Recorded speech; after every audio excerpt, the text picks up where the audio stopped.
Bismillahirrahmanirrahim. Assalamualaikum warahmatullahi wabarakatuh. Innal hamdalillahi hamdan na'imin, hamdan syakirin, hamdan yuwafi ni'amahu wa yukafi'u mazidah. Ya Rabbana lakal hamdu kama yanbaghi li jalali wajhikal karimi wa 'azimi sultanik. Asyhadu an la ilaha illallah wahdahu la syarikalah وأشهد أن سيدنا وحبيبنا محمد صلى الله عليه وسلم هو الذي أدى الأمانة وبلغ الرسالة ونصح الأمة وجاهد في الله حق جهاده. اللهم صل وسلم على هذا النبي الكريم وعلى آله وأصحابه أجمعين ومن تبعهم بإحسان إلى يوم الدين. Puji dan syukur tidak henti-hentinya kita haturkan kehadiran Allah Subhanahu wa taala. Dialah Allah Subhanahu wa taala yang telah merahmati kita, memberikan hidayah dan inayah dalam kehidupan kita. Semoga kehidupan yang kita miliki ini mampu kita gunakan dalam rangka mendekatkan diri kepadanya. Selanjutnya salawat dan salam mari sama-sama kita haturkan kepada junjungan kita yakni Nabi Muhammad sallallahu alaihi wasallam dengan iringan lafaz Allahumma salli ala Muhammad wa ala ali Muhammad. Materi kita yang terakhir pada mata kuliah usulul fiqh ini adalah tentang ta'arud al-adillah, pertentangan di antara dalil-dalil. Maka sebelum kita menyelam lebih dalam tentang materi ini atau topik pembahasan ini, mari kita berdoa kepada Allah. Semoga Allah Subhanahu wa taala senantiasa memberikan ilmu yang bermanfaat bagi kita dalam menjalani kehidupan dunia ini menuju kampung akhirat nanti. A. Konsep ta'arud al-adillah. Adapun yang dimaksud dengan ta'arud al-adillah, kata ta'arud itu sendiri adalah huwa ay yaqtadi ahadud dalil hukman fi waqi'atin khilafa ma yaqtadihi dalilul akhar fihi, yaitu sebuah hukum yang ditetapkan oleh sebuah dalil yang kemudian hukum tersebut bertentangan dengan dalil yang ditetapkan oleh dalil yang lain. Jadi ada sebuah hukum atas sebuah perbuatan ya, perbuatan itu A. Nah, dalilnya yang menyatakan ada sebuah perbuatan yang kemudian yang ditetapkan oleh dalil A, hukumnya boleh. Tapi kemudian dalam perbuatan itu dengan dalil B, hukumnya tidak boleh.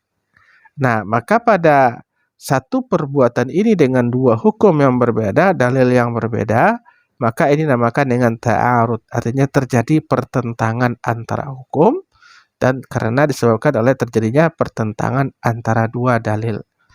Dan maka dalam hal ini ya terkadang kita temukan dalam permasalahan fikih ataupun kemudian usulul fiqh, sehingga kemudian butuh penyelesaian, butuh kepada pemecahan terhadap kondisi yang dihadapi tersebut.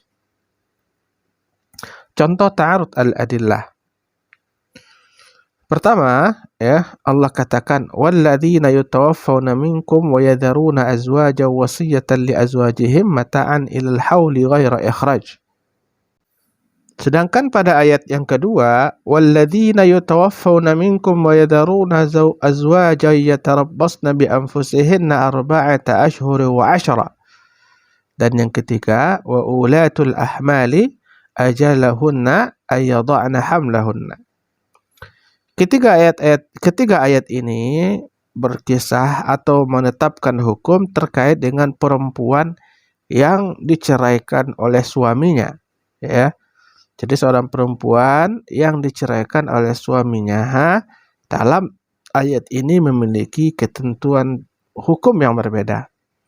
Nah, pada ayat yang pertama bahwasanya ketentuan bagi perempuan yang diceraikan oleh suaminya, yaitu dengan cerai mati, maka dia tetap mendapatkan nafkahnya selama setahun dan tidak boleh dikeluarkan dari rumah suaminya.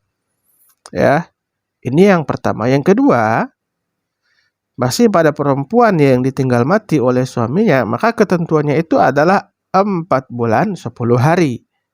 Ya di atas tahun, yang di bawah itu adalah 4 bulan 10 hari. Dan yang ketiga, ya, yang perempuan juga dicermati oleh suaminya dalam keadaan hamil, maka baginya masa tunggu itu adalah sampai dia meletakkan kehamilannya atau sampai dia melahirkan. Maka pada satu permasalahan yang sama ini memiliki 3 ketentuan hukum yang berbeda. Maka kalau kita pahami apakah kemudian 3 dalil ini bertentangan atau at-ta'arud, ataupun kemudian karena satu perbuatan yang memiliki 3 ketentuan hukum yang berbeda, ada yang mengatakan 1 tahun, ada ayat mengatakan 4 bulan 10 hari, ada ayat mengatakan bahwasanya itu sampai dia melahirkan, maka inilah yang dimaksud dengan bentuk ta'arud al-adillah. Nah, bagaimana penyelesaiannya kita bahas dalam pembahasan selanjutnya. C. Penyelesaian ta'arud al-adillah. Skema penyelesaian ta'arud al-adillah yang pertama itu tariqatul jumhur. Itu cara yang ditempuh oleh ulama selain dari ulama Hanafiyah, ya, termasuk di sana Syafi'iyah, Malikiyah, dan Hanabilah. Apa yang mereka lakukan? Yang pertama itu al-jam'u. Jika seandainya terjadi pertentangan di antara dalil, maka mereka al-jam'u, mencoba untuk menggabungkan. Al-jam'u bainad dalilaini. Coba digabungkan terlebih dahulu. Mungkin nggak dikompromikan antara 2 dalil yang berbeda tersebut. Nah, kalau seandainya tidak mungkin, maka masuk ke langkah kedua, yaitu tarjih. Tarjih itu berarti mencari pendapat yang terkuat di antara pendapat yang ada, dalil yang terkuat di antara dalil yang ada.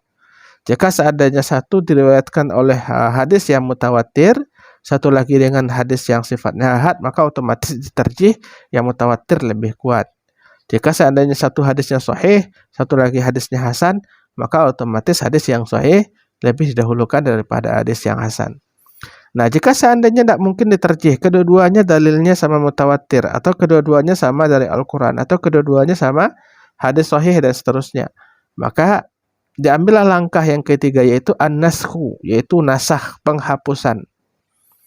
Maka dilihatlah mana di antara 2 dalil itu yang dahulu dan yang terakhir. Jika diketahui, maka secara otomatis dalil yang terdahulu itu dihapuskan dan dalil yang terakhir itu adalah penghapusnya. Maka berlakulah di sini nasikh wal mansukh. Yang terakhir adalah nasikh, yang pertama itu adalah mansukh. Nah, jika seandainya tidak mungkin juga diketahui mana yang lebih dahulu dari yang lainnya, maka baru masuk ke langkah yang keempat, yaitu at-tarku, yaitu meninggalkan. Maksud meninggalkan di sini adalah adamul i'mali bid-dalilaini, artinya memang tidak mengambil pendapat dari kedua dalil tersebut, artinya meninggalkannya sehingga tidak menjadikannya sebagai landasan dalam pijakan hukum. Nah, sedangkan skema yang kedua menurut ulama Hanafiyah, yang sedikit berbeda ya dari ulama jumhur tadi. Langkah yang pertama itu adalah an-naskhu.